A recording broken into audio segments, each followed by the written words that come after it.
You know when you walk into a room and feel like every pair of eyes is already judging you before you even open your mouth. That's exactly how I felt the night I went to dinner with my boyfriend's family. A dinner I was nervous about for days because it wasn't just a casual meal.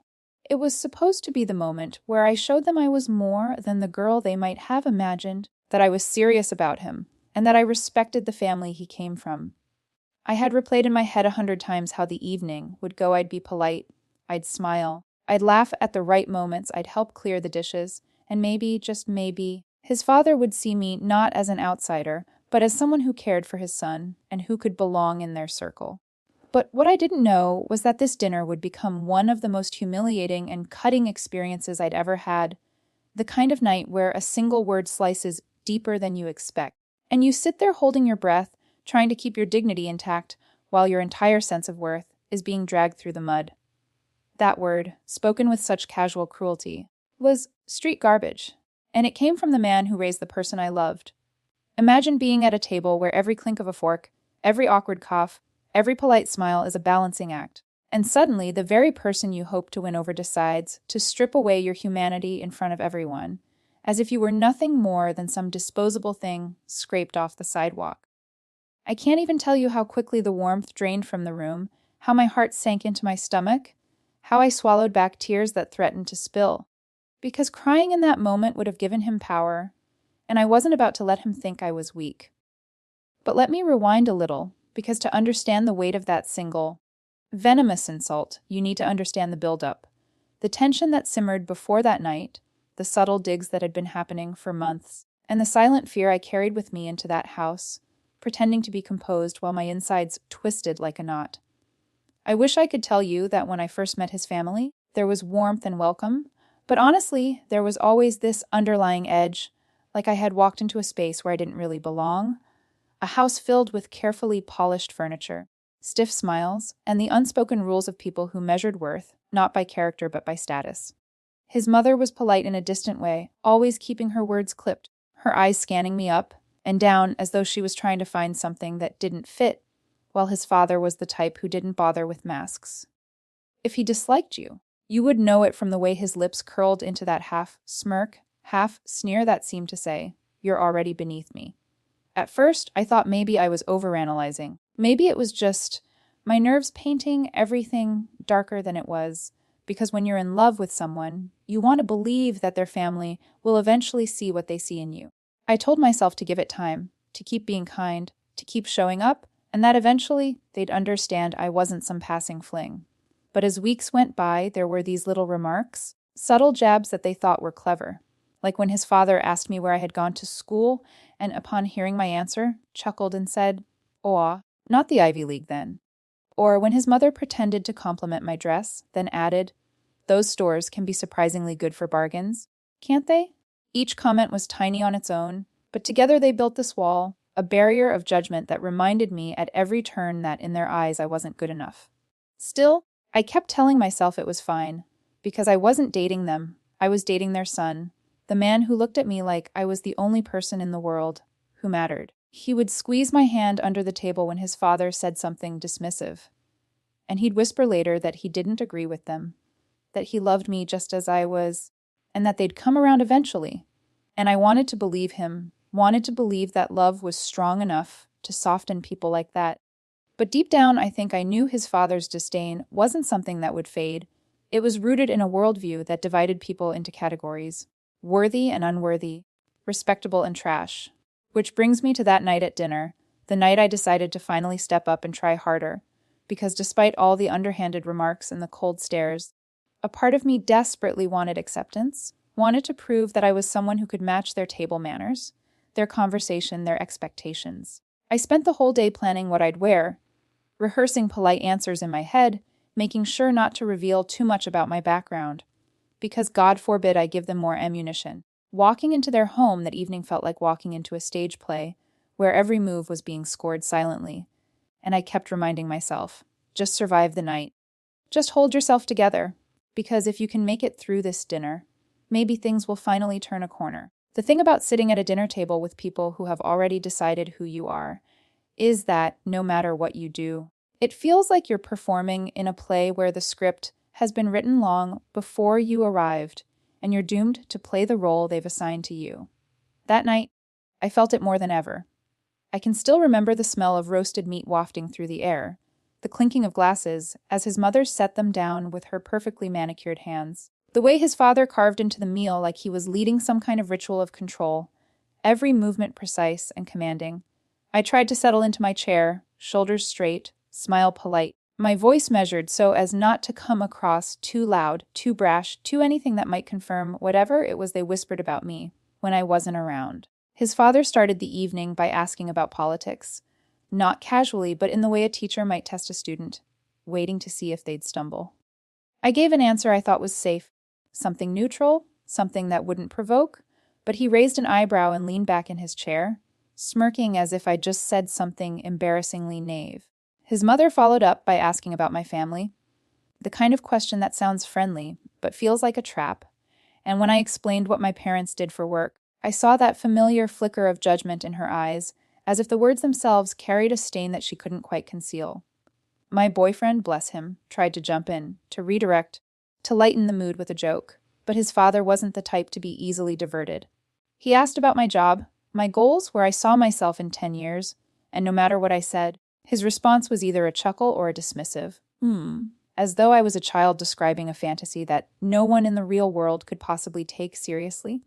I tried not to let it show, but inside I felt my chest tightening, a mixture of humiliation and anger, because I knew I was being measured against some impossible standard that had nothing to do with who I really was. The air around the table was thick with a kind of unspoken tension, and I kept wondering if my boyfriend could feel it too, if he realized how much his father's words were cutting into me, even as I smiled and nodded like everything was fine.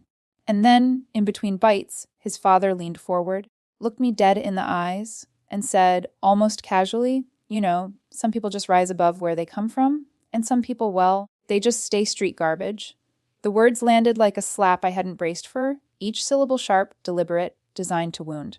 For a second, I thought I misheard him, that maybe he'd said something else, something less cruel, but the silence that followed told me everyone had heard it exactly the same way. My boyfriend froze, his fork hovering mid-air. His mother gave this tiny sigh like she'd expected it, but didn't have the energy to stop it, and I sat there with my heart pounding in my ears, heat rising up my neck, my throat tightening as if all the air had been sucked out of the room. My first instinct was to get up and leave, to push the chair back and walk out of that house, and never look back. But another part of me, the part that had been trained to swallow pain and keep my chin high, told me to stay, to breathe, to not give him the satisfaction of seeing me break. So I forced my lips into a smile that didn't reach my eyes. I took another sip of water to steady my trembling hands, and I stared at my plate as though it could shield me from the weight of his cruelty. And in that moment, I realized something. That I wasn't just fighting for acceptance. I was fighting for my own dignity, for the right to exist at that table, without being reduced to nothing more than the insult he decided to brand me with. After the word, street garbage, left his mouth, I felt time slow down in the strangest way, like every second was stretching itself, just to make me sit in the humiliation a little longer, forcing me to absorb the weight of what had been said and how casually it had been delivered. My fork was still in my hand, but I couldn't even remember what food was on my plate. All I could focus on was the thundering in my ears, and the way my chest felt like it was being squeezed in a vice. I glanced at my boyfriend, and for a fleeting second, I saw a war raging behind his eyes. Part of him looked ready to explode, to leap across the table, and confront the man who had raised him, but another part of him seemed frozen by the reality that this was his father, someone he'd spent his whole life both loving and fearing, someone whose disapproval carried a weight that had always defined the atmosphere of their home. His mother sat with her hands folded tightly in her lap, not meeting my eyes, as if she was silently wishing herself invisible, the way people do when they want to escape confrontation without taking sides. And me? I sat there, staring at the polished wood of the table, feeling like the girl I had worked so hard to become was being peeled away layer by layer until all that remained was the version of myself his father wanted to see, someone unworthy, disposable, a piece of trash he could sweep aside without a second thought. Inside, though, a spark of defiance was beginning to burn, because I realized this wasn't just about me. This was about every time in my life I had been told I wasn't good enough, every sideways glance, every comment about where I came from or what I didn't have, every attempt to shrink me down so that others could feel taller. His words echoed in my mind not as an insult, but as a challenge, daring me to let them define me or to stand taller in spite of them. I swallowed hard, forced my hands to steady, and looked up, meeting his father's eyes with a calmness I didn't even know I was capable of in that moment. He expected me to shrink, to excuse myself, maybe even to cry, but what he didn't expect was my silence, the way I refused to give him a reaction he could feed on. My boyfriend finally spoke, his voice trembling with anger, telling his father that what he had said was out of line, that it was cruel and unnecessary, but his father only leaned back in his chair, smirking like someone who had just won a game of chess, confident in his power. That smirk cut deeper than the words, because it revealed that this wasn't an accident, it wasn't a slip of the tongue, it was deliberate, a weapon wielded with precision. As the conversation staggered forward awkwardly, with his mother nervously changing the subject to dessert, I sat there, tasting bitterness that no amount of sweet food could wash away. Bitterness not just toward his father, but toward the entire structure of the evening that had been designed to remind me of my place. I knew in that moment that something inside me had shifted, that I could never see this family the same way again, and more importantly, that I could never let myself be reduced to the label someone else decided to pin on me. I stayed through the rest of dinner, because walking out then would have felt like surrender. But with every bite I forced down, with every empty smile I gave, I was already making a decision in my heart, a decision that would change the balance of power between us forever. The ride home after that dinner was one of the longest and most suffocating car rides I've ever had, not because of the distance, but because of the silence that filled the space between us. A silence so heavy that it felt like another passenger sitting in the back seat pressing down on our shoulders. I stared out the window, watching streetlights blur past like streaks of cold light, replaying every moment of the evening in my mind, every cutting glance, every forced laugh, every word I had bitten back just to keep the peace. My boyfriend kept gripping the steering wheel tighter and tighter until his knuckles were white, and I could feel the storm building in him. The guilt, the shame, the helplessness of watching his father humiliate me and not being able to stop it the way he wanted to. Finally, after miles of silence, he said in a low, almost broken voice, "I'm so sorry. I don't know what's wrong with him." And those words, meant to comfort me, only twisted deeper into my chest, because it wasn't just what was wrong with his father, it was what was wrong with a world that gave men like him permission to look down on women like me, to measure us not by our character but by our background, to reduce us with a single phrase that clung to me like dirt I couldn't wash off. I told him it wasn't his fault, but inside I was torn between gratitude that he saw the wrongness of it and disappointment that he hadn't said more, hadn't stood up stronger, hadn't told his father in that moment that love doesn't bow down to arrogance. I could see his pain, though, and I knew he was fighting battles of his own, battles against years of conditioning. Years of learning to survive in a house where standing up to his father meant endless arguments and icy silences. I didn't want to add to that weight, but I also couldn't ignore the fire burning inside me, the fire that told me I needed to reclaim my dignity, that I couldn't just let this pass as another night of cruelty swept under the rug. So as the car hummed along the dark streets, I made a quiet promise to myself. I would not let his father's words define me, and I would not allow him to have the final say in who I was. That single insult had awakened something in me, a resolve I hadn't fully realized before, and though I didn't know exactly how yet, I knew I would respond. Not with tears or begging for approval, but with strength.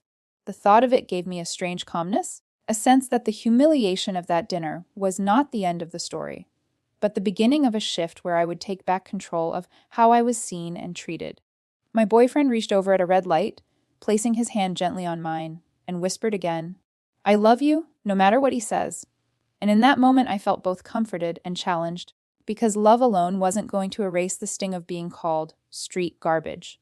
What I needed wasn't just love. It was respect from him, from his family, and most importantly, from myself. And that realization sat with me as we drove on, the night outside a blur, my heart pounding not with hurt anymore, but with a quiet, simmering determination that I would find my way to rise above not just the insult, but the entire poisonous dynamic his father had tried to trap me in. The days after that dinner felt strangely heavy, like I was moving through air that had thickened around me, every thought circling back to those words his father had hurled across the table as if they were a casual remark rather than a blade aimed straight at me. I went to work and tried to focus, But even in meetings or while typing emails, the memory would replay itself without my permission. The tone of his voice, the smug look in his eyes, the way the silence stretched after his insult, as if everyone in the room had agreed that it was somehow acceptable for me to be reduced to nothing. I thought about the way I sat there, frozen, determined not to let him see me break, and though I was proud I hadn't cried, I also hated the feeling of swallowing so much of myself just to survive in that room. My boyfriend called me constantly in those days, checking in, apologizing over and over, trying to reassure me that he loved me, that his father's opinion meant nothing. But I could hear the tension in his voice, the exhaustion of being caught between the woman he loved and the man he had spent his life trying to impress or appease. Each time he told me to ignore it, a part of me wanted to scream that I couldn't just ignore being called street garbage, that words like that stick to your skin and seep into your bones no matter how many times someone tells you they don't matter. But instead of lashing out at him, I turned inward, sitting with my thoughts, replaying not only that night, but every other moment leading up to it, every snide remark, every dismissive look, every instance where I had been made to feel small. And somewhere in those reflections, something shifted. The shame I initially felt began to harden into anger, not the wild, reckless anger that makes you want to yell, but the quiet, steady kind that sharpens you, that whispers, "You will not let this stand." I realized that if I let his father's words go unanswered, if I kept pretending they didn't matter, then in a way I would be letting him win, letting him dictate the narrative of who I was. That thought fueled me in unexpected ways. I found myself walking with straighter shoulders, speaking more firmly at work, even catching my reflection in mirrors and thinking, I am not who he says I am. Still, late at night, when I lay in bed staring at the ceiling, the ache would creep back in, because it wasn't just about me, it was about what this meant for the future. Could I really build a life with someone whose father hated me so openly? Could I ever attend family gatherings, holidays, celebrations, without bracing for another insult, another cutting comment designed to remind me of where I supposedly belonged? These questions kept me awake, and as much as I loved my boyfriend, I knew I couldn't allow myself to be swallowed by a cycle of disrespect and pain. That's when the idea began to take shape in my mind, not as a vengeful fantasy, but as a practical, almost necessary step toward reclaiming my power. I didn't need to scream or fight or demand an apology that would never come. I needed to act in a way that would cancel out his father's control over me entirely, to show that his opinion held no weight in my decisions, that his attempts to humiliate me would backfire in ways he couldn't have predicted. I didn't yet know what form it would take, but the seed was planted, and each passing day watered it, turning my hurt into determination, my fear into strategy, my silence into preparation for the moment I would make it clear that no one, not even the father of the man I loved, could call me garbage and expect me to quietly accept it.